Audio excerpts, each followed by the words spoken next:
begin, I just wanted to say that if you missed any of the best death metal albums ever videos, don't worry, because they'll be in a playlist called the best death metal albums ever, link in the description.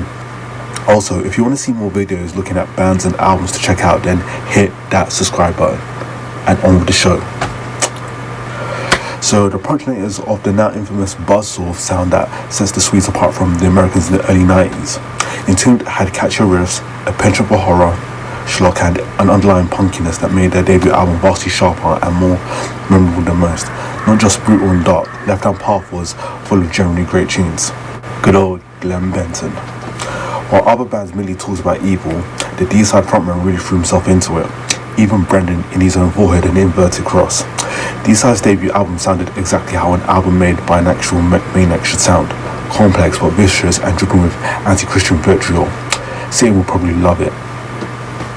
This mini-series, the best death metal albums ever, tries to avoid bands that blurred the boundaries between thrash, death and early black metal, but Possessed are one of the few exceptions I had to make. Seven Churches is a thrash album through and through. It's just darker, heavier, more brilliantly blasphemous than anything else that existed at the time.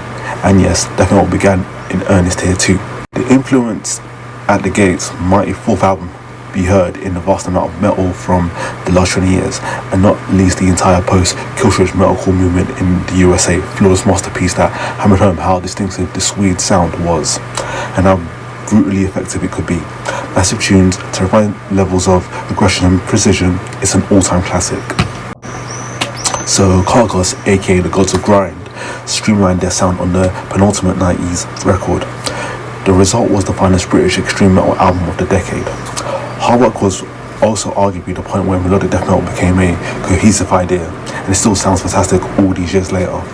Every song has at least one unforgettable hook, genius riffs that come thick and fast, and Colin Richardson's production was an authentic game changer.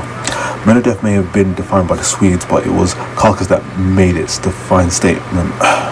Rightly held as a landmark for emerging death metal, Morbid Angel's 1989 Also Madness set the bar so high for the entire genre that people are still trying to match its brutal splendor more than 30 years later. Back in 1989, nobody had heard anything like this album before.